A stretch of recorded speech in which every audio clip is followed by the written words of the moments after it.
नमस्कार मित्रों, स्वागत है आपका अपने YouTube चैनल पर। मैं अमित कौशिक आपका अपने YouTube चैनल पर हार्दिक स्वागत करता हूं। चलिए शुरू करते हैं आज की अपनी क्लास। जैसे हमने कहा था कि अब शुरू करेंगे हम लोग संविधान यानी भारतीय संविधान।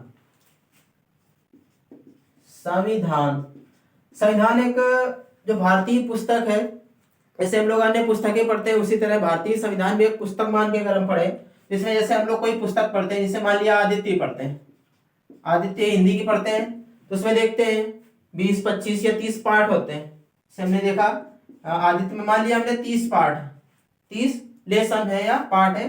फिर उस लेसन में पहला जो पार्ट दिया रहता है उसमें दिया रहता है कि पेज नंबर इतने से लेकर इतने तक, पेज नंबर 1 से 10 तक, पेज नंबर 1 से 12 तक, इस तरह से इसमें पेज नंबर दिया रहता है। पेज 1 से 5 तक या 10 तक हम लिख लेते हैं। इसी तरीके हमारी भारतीय संविधान भी है। संविधान संविधान में अगर हम देखें, संविधान इसमें भी अब जो पार्ट है वो हमारे कुल 22 पार्ट है। 22 जिसको हम लोग बोलते हैं भाग, यानी 22 भाग। अब 22 भाग में जो पहला भाग है या पहला पार्ट है, जो पहला भाग पड़ेगा वो पेज नंबर नहीं होता, जैसे पेज नंबर दे देता है कि 1 से 10 तक, जैसे इसमें दिया हुआ है उसी तरीके 1 से लेकर 4 तक, यानी इनको हम बोलते हैं अनुच्छेद। किताब के अनुसार देखा जाए तो ये पेज है, लेकिन हम लोग भारतीय संविधान में पार्ट को भाग मान लेंगे और पेज को यानी फर्स्ट लेसन को भाग पहला मानेंगे, और जो अनुच्छेद दिया रहता है पेज नंबर वो मानेंगे अनुच्छेद 1 से 4 तक। चलिए शुरू करते हैं आज संविधान। यानी बात समझ में आई कि संविधान में कैसे पढ़ना है, यानी 22 भाग और उसके जो लेसन है उसका एक पहला भाग, दूसरा भाग, तीसरा भाग, उसे जैसे पार्ट चलता है 1, 2, 3, 4, उसी तरह हम लोग पहला भाग, दूसरा भाग, तीसरा भाग इस तरह से पढ़ेंगे। और जो अनुच्छेद दिया रहता है वो दिया रहता है, पेज नंबर दिया रहता है, पेज नंबर से 1 से लेकर 10 तक, 1 से लेकर 5 तक। तो हमारा जो पहला भाग जाता है 1 से लेकर 4 पेज नंबर तक, या 1 से लेकर 4 अनुच्छेद तक। चलते शुरू करते हैं हम आज पहला भाग में दिया गया है अनुच्छेद 1 से लेकर 4 तक, यानी भाग पहला। भाग फर्स्ट में अनुच्छेद 1 से 4 तक दिया गया है। अब अनुच्छेद हम देखते हैं कि अनुच्छेद में क्या होगा। भाग पहला देखते हैं और अनुच्छेद 1। अनुच्छेद 1 में कहा गया है कि भारत राज्यों का संघ है, यानी भारत राज्यों का संघ। इसको हम सीधे लिख सकते हैं राज्य संघ। राज्य संघ यानी भारत जो है राज्य और संघ क्षेत्र आता है इसमें। अब संघ के भी 3 पार्ट होते हैं, क्योंकि भारत संघ के भी 3 पार्ट। पहले में आता है परिसंघ। इंग्लिश में बोले तो कॉन्फेडरेशन।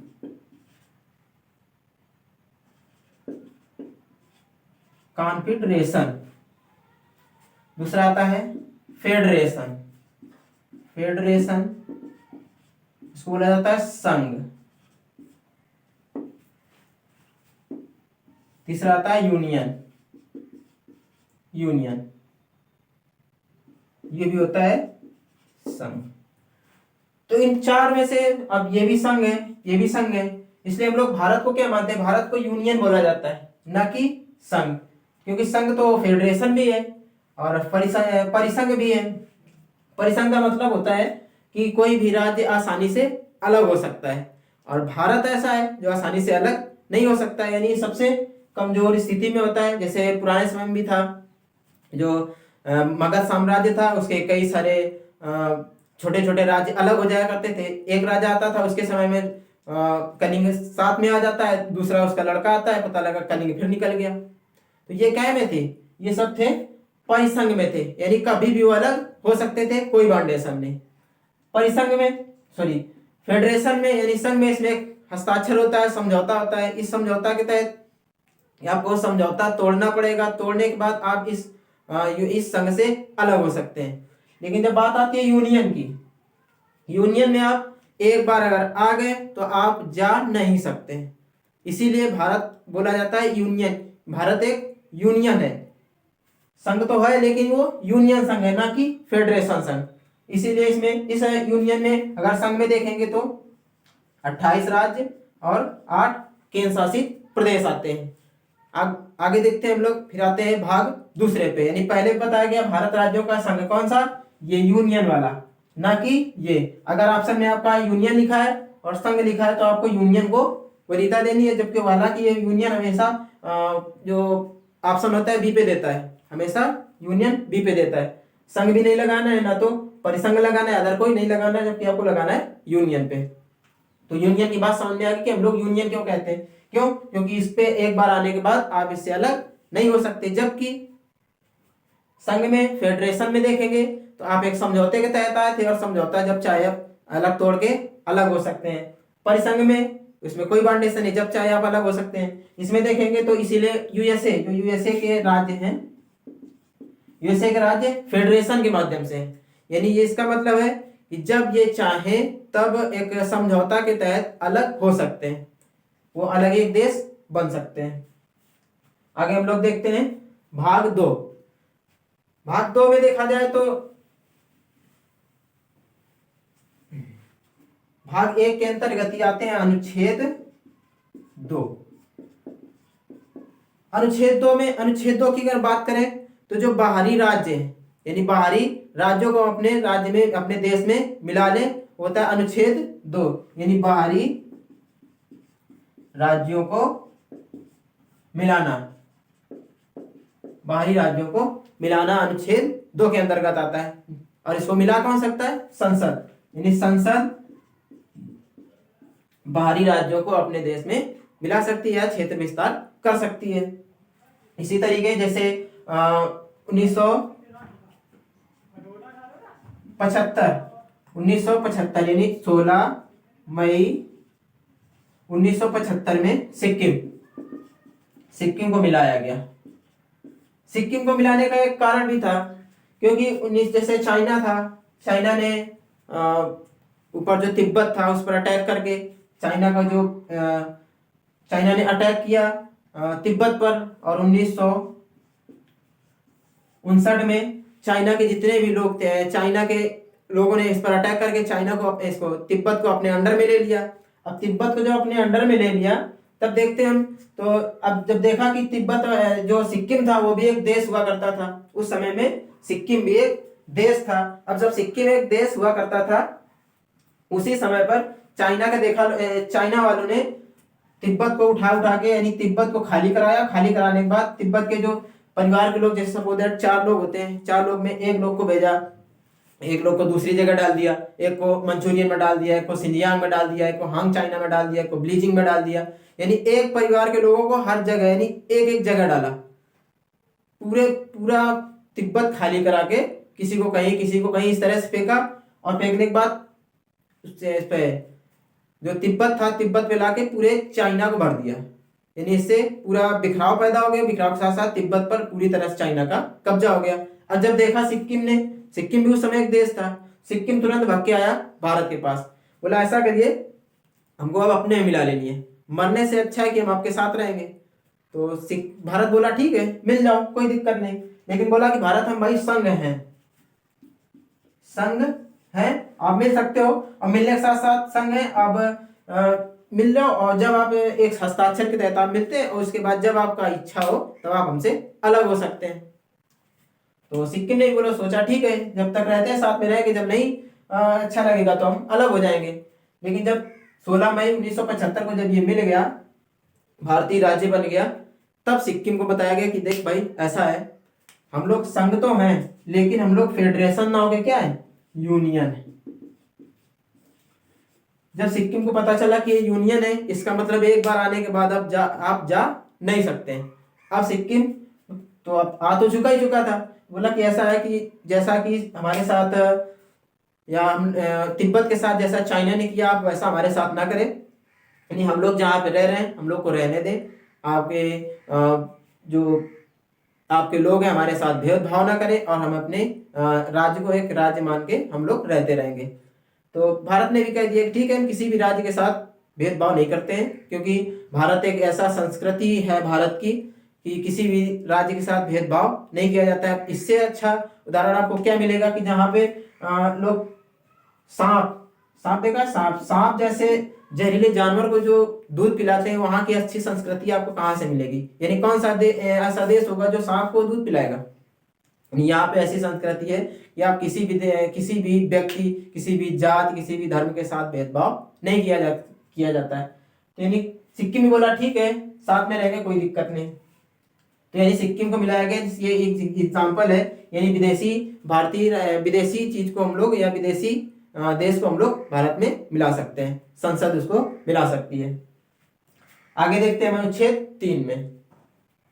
अनुच्छेद 3 में क्या कहा गया कि जो भारतीय राज्य यानी अंदर के जो भारतीय राज्य होंगे, उनकी सीमा पर संसद जब चाहे विस्तार कर सकती है, तोड़फोड़ कर सकती है। यानी जो भारत के अंदर के जो राज्य होंगे, भारत के अंदर जो राज्य हैं, उनका नया निर्माण कर सकती है, नए राज्य बना सकती है, पुराने राज्यों के सीमाओं में परिवर्तन कर सकती है, सीमा परिवर्तन कर सकती है। संसद नए राज्यों को बना सकती है, नहीं तोड़ के, जिसे बना भी दिया गया, जैसे एमपी से और यूपी से 3 राज्य बनाए गए और बिहार से ये सारे राज्य बनाए गए। जैसे एमपी से बनाया गया छत्तीसगढ़, उत्तर प्रदेश से बनाया गया उत्तराखंड, और बिहार से बनाया गया झारखंड, और ये तीनों बनाए गए। ये बना छत्तीसगढ़, ये बना उत्तराखंड, उत्तर प्रदेश से उत्तराखंड, और बिहार से झारखंड। उत्तर प्रदेश से लगभग 13 जिले काटे गए थे। छत्तीसगढ़ ये पहली बार बना था 1 नवंबर को, उत्तराखंड बना 9 नवंबर को, जबकि बिहार से झारखंड बना 15 नवंबर को। ये तीनों बने नवंबर में ही बने, और नवंबर में बने 2000 में। यानी 2000 में जिसे भारत के अनुच्छेद 3 के तहत यानी नए राज्यों को बनाया जा सकता है, पुराने राज्यों की सीमा में परिवर्तन किया जा सकता है। ये सब काम संसद करेगी। जैसा कि आपके 3 राज्य बने भी, छत्तीसगढ़ बना मध्य प्रदेश से, यूपी से उत्तराखंड बना, बिहार से झारखंड बना। नवंबर यानी 1 नवंबर, 9 नवंबर और 15 नवंबर 2000 को 3 नए राज्य बनाए भी गए। अब हम लोग देखते हैं अनुच्छेद 4, 3 हो चुके, अनुच्छेद 4 देखते हैं। अनुच्छेद 4 में अगर बात करें हम, तो जो भी परिवर्तन करती है संसद, जो भी परिवर्तन संसद कर रही होती है, उस पर कोई भी हस्तक्षेप नहीं कर सकता है। जैसा कि चाहे राज्यपाल हो, चाहे राष्ट्रपति हो। अनुच्छेद 4 में बताया गया कि जो अनुच्छेद 2 है, अनुच्छेद 2 और अनुच्छेद 2 और अनुच्छेद 3 पर जो भी संशोधन संसद कर रही है, उस पर राष्ट्रपति हस्तक्षेप नहीं कर सकता है। यानी अनुच्छेद 2 प्लस अनुच्छेद 3, इन दोनों पर अगर संसद कोई भी बदलाव कर रही है, उस पर राष्ट्रपति हस्तक्षेप नहीं कर सकता है।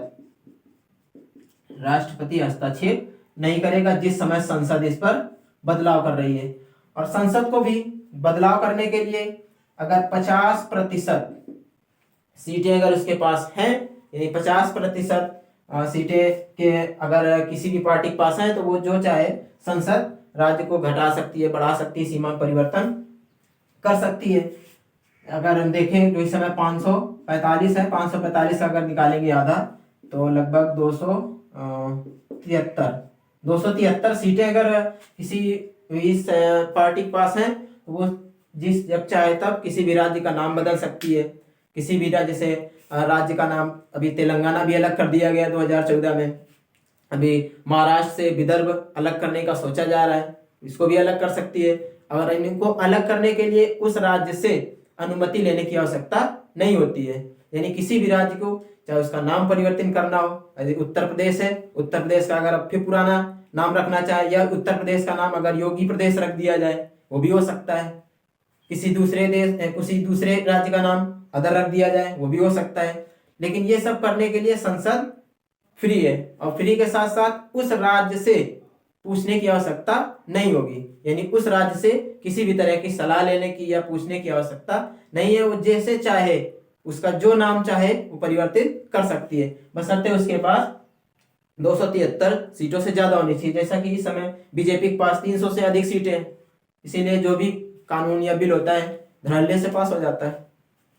चलिए, अब इसमें एक चीज ये भी बता दी गई कि जो राष्ट्रपति है इस पर अगर हस्तक्षेप करता है तो उस पर महाभियोग भी लाया जा सकता है, यानी उसको लतियाना एक तरह का महाभियोग है, यानी अगर ये हस्तक्षेप करेगा तो इस पर महाभियोग लाया जा सकता है। लेकिन इसमें यह भी बता दिया गया कि जो अनुच्छेद 368 है, 368 अनुच्छेद 368 ये किसी भी कंडीशन पे भारत में किसी भी शर्त पर 300 यानी जो 368 है ये 3 यानी ये 2 और 3 पर जब संशोधन हो रहा होता है तो अनुच्छेद जो 368 है जो संविधान संशोधन की प्रक्रिया है वो इस पर लागू नहीं होगी, यानी जो 2 और 3 पर संशोधन किया जाएगा उसके तहत अनुच्छेद 368 लागू नहीं होगा। ये थे हमारे भाग पहला में 4 अनुच्छेद। पहले में भारत राज्यों का यूनियन है, स्टेट यूनियन। दूसरा, अगर संसद चाहे तो किसी भी तरीके से बाहरी राज्यों को इंडिया में मिला सकती है। तीसरे में आता है संसद चाहे तो किसी भी राज्य के जगह पे उसका नाम परिवर्तन कर सकती है, नाम परिवर्तन के साथ साथ उसकी सीमा विस्तार कर सकती है। उसके किसी भी, जैसे महाराष्ट्र को बनाया भी जा रहा है कि महाराष्ट्र से एक अलग करके विदर्भ बनाया जाएगा, ये बताया गया। अब चौथे में जो अनुच्छेद दूसरा है और अनुच्छेद तीसरा है, इसके तहत जो भी संशोधन कर रही है उसके तहत राष्ट्रपति उस पर सिग्नेचर करेगा, यानी वो बाध्य है सिग्नेचर करने के लिए कि हाँ जो संसद कर रही है वो ठीक है। उसके साथ साथ 368 की जो प्रक्रिया है वो इस पर लागू नहीं होती है। ये हमारे थे अनुच्छेद 4। हम लोग आते हैं अब अगर हम बात करें कि जब देश आजादी के समय था, देश आजाद हो चुका था, आजाद के समय अगर हम देखें तो भारत जो था वो कई टुकड़े में बटा हुआ था, यानी रियासतों में बटा था। से अगर देखा जाए तो 1893 के आसपास अफगानिस्तान अलग हो गया डूरंड रेखा से। अफगानिस्तान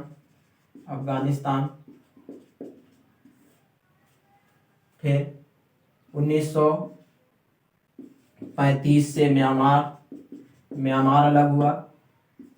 1947 पाक अलग हो गया। ये सब अलग होते चले, जो अखंड भारत के हिस्सा थे वो धीरे धीरे कटते चले गए। अब जब पाकिस्तान बना तो पाकिस्तान में लगभग 13 रियासतें गई। उस समय भारत में की रियासतें ही थी, रियासत थी। अब रियासत में 500, अब अगर भारत की बात करें, भारत में 552, भारत के अंतर्गत 552 रियासतें आई।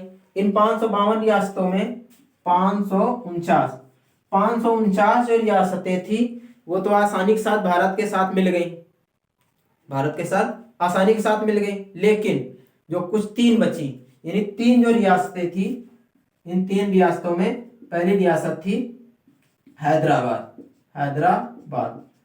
हैदराबाद रियासत जो थी ये सोचती थी, क्योंकि अंग्रेज जब छोड़ के गए थे तब उन्होंने कहा था कि जो रियासत भारत के साथ रहना चाहे भारत के साथ रहे, जो पाकिस्तान के रहना साथ चाहती है पाकिस्तान के साथ रहे, और जो स्वतंत्र रहना चाहती है वो स्वतंत्र रह सकता है।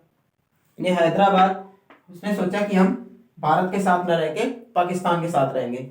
अब बड़ी समस्या हो सकती थी, जिसमें देखें हैदराबाद ये कहाँ पड़ता है और क्यों इसको भारत में मिलाना पड़ा मजबूरी में। अगर हम देखें तो ये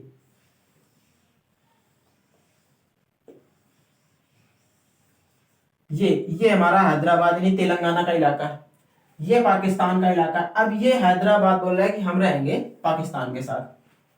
जो वहाँ का निजाम था, उसने कहा कि हम हैदराबाद को पाकिस्तान के साथ मिलाएंगे। लेकिन अब समस्या हो गई कि अगर ये पाकिस्तान के साथ मिलता, यहाँ से आने जाने का रास्ता बड़ी समस्या हो सकती थी। इस वजह से सरदार पटेल थे, उन्होंने सोचा कि इसको मिलाना तो इसी में पड़ेगा।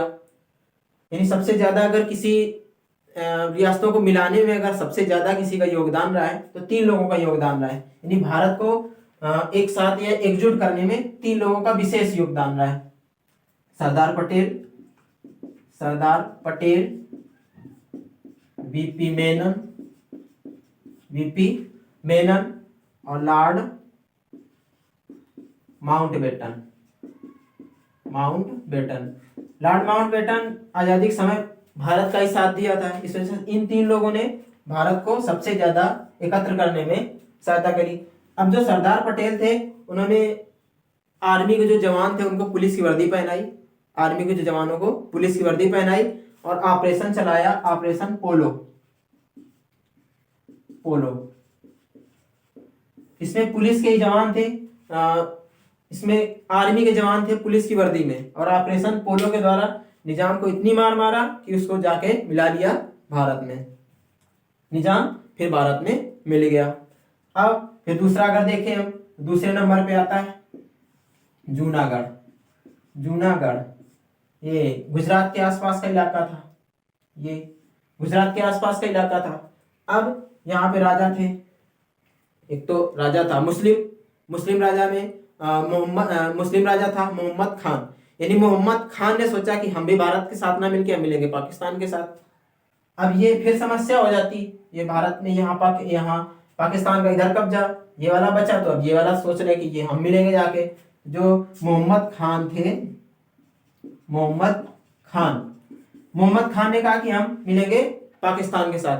अब फिर समस्या आने लगी कि अब इंडिया में थे लेकिन अब ये पाकिस्तान के साथ जाना चाहते थे, तो इसके लिए पाकिस्तान ने कुछ आर्मी लगा दी कि अब जब ये हमारे पास आना चाहता है तो पाकिस्तान ने आर्मी भेजी और इधर आर्मी भेज के यहाँ तक आर्मी उसकी अटक गई। इधर देखा सरदार पटेल ने भी कि ये आर्मी ला रहा है पाकिस्तान, तो भारत ने भी आर्मी लगा दी, तो भारत की भी आर्मी यहाँ आके अटक गई। अब दोनों की आर्मी यहाँ आमने सामने आ गई और ये जो जूनागढ़ था वो भारत में ही रह गया। अब जब जूनागढ़ भारत में हो गया तो अब देखा गया तो कहा कि ऐसा है तुम उधर जाना चाहते हो लेकिन अब कराओ जनमत संग्रह। यानी अब अगर हम वोटिंग करा के देखें कि जनता क्या कहती है। आप तो उधर जाना चाहते हो, पाकिस्तान लेना भी चाहता है, लेकिन अब हम देखते हैं कि जनता क्या चाहती है। तो जनता में जब वोटिंग कराई गई तो 90% यानी 90% लोगों ने कह दिया कि हम भारत के साथ रहना चाहते हैं। अब जब 90% जनता ने कह दिया कि हम भारत के साथ रहना चाहते हैं, अब भारत के साथ रहने के लिए इनको मजबूरी में मोहम्मद खान को भारत को देना पड़ा कि अब ये पूरी जो जनता है 90% जनता वो भारत के साथ रहना चाहती है। फिर हम लोग तीसरे में देखते हैं J&K, यानी जम्मू कश्मीर रियासत थी, राजा थे हरि सिंह। अब जब राजा हरि सिंह थे, इधर पाकिस्तान जो था वो भी जम्मू कश्मीर को लेना चाहता था क्योंकि यहाँ की जनता जो थी वो मुस्लिम थी। यहाँ जो जनता थी, राजा था मुस्लिम लेकिन जनता जो थी हिंदू बाहुल्य थी। यहाँ की जनता इधर रहना चाहती थी, जबकि हरि सिंह चाहते थे कि हम इधर रहें, और कुछ मुस्लिम जो थे वो चाहते थे कि हम पाकिस्तान चले जाएं। और हरि सिंह के प्रधानमंत्री हुआ करते थे शेख अब्दुल्ला, यानी शेख अब्दुल्ला जो थे हरि सिंह के प्रधानमंत्री थे। तो शेख अब्दुल्ला ने सोचा कि ऐसा करते हैं, शेख अब्दुल्ला ने सोचा कि अभी इसको हम बनाते हैं स्वतंत्र देश बना लेते हैं। आगे चल के हरि सिंह को 10-15 साल बाद मार देंगे, मारने के बाद अपना आधिपत्य हो जाएगा। हरि सिंह का ही लड़का आता है शेख अब्दुल्ला, इनका लड़का आता है फारूक अब्दुल्ला, उसी का लड़का है उमर अब्दुल्ला। तो जब शेख अब्दुल्ला ने ऐसा सोचा कि 10 साल बाद हम इसको अपने अंडर में कर लेंगे, तब हरि सिंह जब इधर पाकिस्तान के भी कुछ अराजक तत्व थे वो तुरंत चले कब जाने के लिए कि जम्मू कश्मीर हम ले लेंगे तो बड़ी समस्याएं होने लगी। फिर जम्मू कश्मीर के जो राजा थे हरि सिंह ने सोचा क्यों ना ऐसा किया जाए। हरि सिंह जो थे फिर दौड़ते दौड़ते भारत के पास आए, नेहरू से मिले। नेहरू से ऐसे मिलते ही बोले कि ऐसा करिए साहब, हमको बचा लीजिए, हमारा जो राज्य है वो पाकिस्तान लेना चाह रहा है। फिर जवाहरलाल नेहरू ने कहा कि नहीं, तुम अपना देश बनाओ अलग, काहे को इसमें आ रहे हो। फिर जब देखा कि शेख अब्दुल्ला जो था, इसने कहा कि नहीं, भारत को मिला तो रहे, हरि सिंह ने भारत को मिलाने पर हस्ताक्षर कर दिए। जब हस्ताक्षर किए, वो डेट थी, अगर बात करें हम हस्ताक्षर की, तो 26 अक्टूबर, यानी 26 अक्टूबर 1947, यानी 15 अगस्त को आजाद हुए थे हम, और 26 अक्टूबर 1947 को हरि सिंह ने भारत के साथ सम्मिलित होने के समझौता किया। लेकिन जो शेख अब्दुल्ला था वो होशियार टाइप का था, इसने कहा कि नहीं, हम मिला तो रहे इसमें, लेकिन जम्मू कश्मीर में भारत का संविधान लागू नहीं होगा। और शेख अब्दुल्ला ने जम्मू कश्मीर में धारा 200 यानी अनुच्छेद 270 सॉरी 370 अनुच्छेद 370 जम्मू कश्मीर के ऊपर लगा दिया। 370 और 370 ए भी लगा दिया। अब ये 370 जो था, ये शेख अब्दुल्ला की पूरी करामात थी, जबकि हरि सिंह जो थे वो सीधे सीधे भारत से मिल गए। अब ये जो 3 रियासतें थी वो भारत के पास आ चुकी थी। अब यानी 552 रियासतें थी वो किसी न किसी तरीके से मिला ली गई। हैदराबाद को ऑपरेशन पोलो के द्वारा, जबकि जूनागढ़ को जनमत संग्रह के द्वारा, और जो जम्मू कश्मीर था इसको मिला लिया गया हरि सिंह के जो सिग्नेचर थे उसके द्वारा, यानी मिला लिया गया। अब जब तक ये मिलाते आते आते, क्योंकि राजा यहाँ हरि सिंह आ चुके, जब तक मिलाने आए तब तक पाकिस्तान ने इस एरिया पे कब्जा कर लिया था। अब कब्जा कर लिया था, अगर उस समय चाहते तो हम ले सकते थे, क्योंकि उस समय आर्मी इनकी भी लगी थी। और शेख अब्दुल्ला जो थे, शेख अब्दुल्ला के जो ब्रिगेडियर थे, ब्रिगेडियर उस्मानी, यानी ब्रिगेडियर उस्मानी जो उस समय भारत के आर्मी के चीफ भी बने हुए थे, इनको भेजा गया कि आप जो पाकिस्तान ने ये चीज कब्जा है, ये उसको आपको छुड़ाना है। शेख जो ब्रिगेडियर उस्मानी थे वो गए, और गए यहाँ पे लगभग 1200 के आसपास पाकिस्तानियों को, यानी पाकिस्तानी सैनिकों को मार के गिरा दिया। लेकिन खुद ही भी ये शहीद हो गए। यहीं पे उस्मानी भी शहीद हो जाते हैं, और ये इलाका जो है वो पाकिस्तान के अंडर में चला गया। अगर ये लेना चाहते तो ले सकते थे, लेकिन पाकिस्तान और भारत दोनों लोग चले गए यूएनओ। अब अगर अदालत में चले गए तो जब तक अदालत फैसला नहीं करेगी तब तक आप ना तो पाकिस्तान का कब्जा रहेगा ना ही भारत का। और अगर उस समय यूएनओ पे ना जाके भारत अगर चाहता तो इसको जबरदस्ती ले सकता था, या ये कह सकते हैं कि अपने आर्मी के दम पे ले सकता था, आसानी के साथ ले लेता। अब ये मामला अटका है यूएनओ में, इसलिए से भारत का ये पीओके हिस्सा नहीं है। ना इस पे भारत अपना अधिकार कर सकता है, ना ही पाकिस्तान अपना अधिकार कर सकता है। अब हमारे पास आ चुके पूरा भारत, यानी भारत पूरा बन चुका। जब भारत बना उस समय भारत के पास, यानी जो भारत के राज्य बनाए गए वो 4 कैटेगरी में बांटे गए थे। इन 4 कैटेगरी में देखते हैं हम लोग कैसे कैसे बटे थे। इन 4 कैटेगरी में ए, बी, सी, डी, यानी ये 4 तरह के स्टेट बांटे गए थे भारत में। यानी जितने भी ऐसी रियासतें भारत में मिल के आई 4 कैटेगरी में बांटी गई। इन 4 कैटेगरी में अगर बात करें हम, ए, बी, सी, डी। ए में 9 राज्य रखे गए, बी में भी 9 राज्य रखे गए, सी में भी 10 राज्य रखे गए, और जबकि ये यूटी थी, यूनियन टेरिटरी, यानी जो केंद्र शासित प्रदेश थे वो इसमें रख दिए गए चौथे पे, और ये कैटेगरी बांटी गई। अब इन कैटेगरी में अगर देखा जाए, जो कैटेगरी भी थी, ये कैटेगरी में अगर हम बात करें तो ब्रिटिश, यानी ब्रिटिश प्रोविंस, यानी ब्रिटिश प्रोविंस जो थे वो ए में रखे गए थे, जहां पर ब्रिटिश सरकार सीधे इस पर अधिकार किए हुए थी। यानी ब्रिटिश प्रोविंस, यानी जहां पर ब्रिटिश जो शासन था वो सीधे तरह से ब्रिटिश अपना अधिकार किए हुए थी।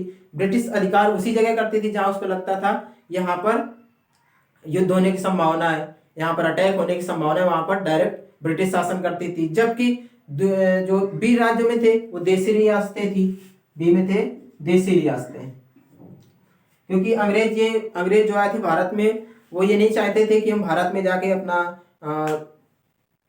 धंधा फैलाएं या इस तरह कुछ करें। वो यही चाहते थे कि हम भारत को कितना से कितना लूट सकते हैं।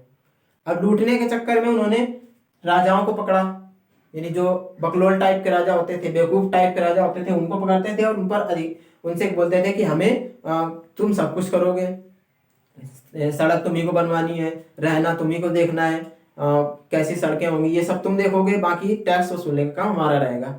यानी सीधे हम लोग मोटी रकम लेने आए। तो देशी रियासतों में था, देशी रियासतें जो थी वो रियासतें वो स्टेट 2 में रखी गई थी। इन्हीं देशी रियासतों को ही जो प्रिंस थे, प्रिंसनरी यानी प्रिंसनरी जो स्टेट होते थे वो दूसरे में रखे गए थे, क्योंकि प्रिंस राजा होते थे तो प्रिंसनरी स्टेट इसी में रखे गए थे। दूसरे में आते हैं, इस तीसरे में आते हैं, इसमें ऐसी जगह रखी गई थी जिनको कमिश्नरी स्टेट बोला जाता है, यानी डायरेक्ट कमिश्नर। यानी अगर हम बात करें जैसे देखा जाए कमिश्नरी स्टेट में जहां पर बड़े बड़े शहरों में अपना अंग्रेज एक एक कमिश्नर बिठा के रखते थे और वही उसका राजकाज देखा करता था, यहाँ आता था कमिश्नरी स्टेट। कमिश्नरी स्टेट कमिश्नरी स्टेट होते थे और ये एकमात्र एक दो ही जगह थी, अंडमान निकोबार, उस समय केवल निकोबार, यही हमारा केवल यूटी था। तो इस तरह से हमें 4 पार्टों में हमने इस बार को बांटा इसको। अब हम जो आगे भाग दूसरे शुरू करेंगे और नेक्स्ट रहेगा यानी 4 जो रियासतें, ये हम लोगों ने भारत को 4 कैटेगरी में बांट लिया। उसके बाद अब धीरे नेक्स्ट जो क्लास होगी उसमें हम बताएंगे कि भारत में किस तरह से स्टेट बने, यानी उस समय जो 4 कैटेगरी थी किस तरह से ये 4 कैटेगरी आज 28 राज्य और 8 केंद्र शासित प्रदेश बन चुके हैं। तो हम देखेंगे नेक्स्ट वीडियो में। अगर आपको क्लास पसंद आए तो क्लास को शेयर करें, सब्सक्राइब करें और कमेंट करके बताएं कि आपको ये क्लास कैसी लगी। अगर इसमें जो हमने पढ़ाया उसमें आपको कोई दिक्कत होती है तो आप कमेंट करके हमसे संपर्क कर सकते हैं। आपके क्वेश्चंस का या सॉल्यूशन का हम पूरी तरह से प्रयास करेंगे कि आपको जो भी समस्या है इस वीडियो से रिलेटेड वो आपको दूर की जाए। जय हिंद।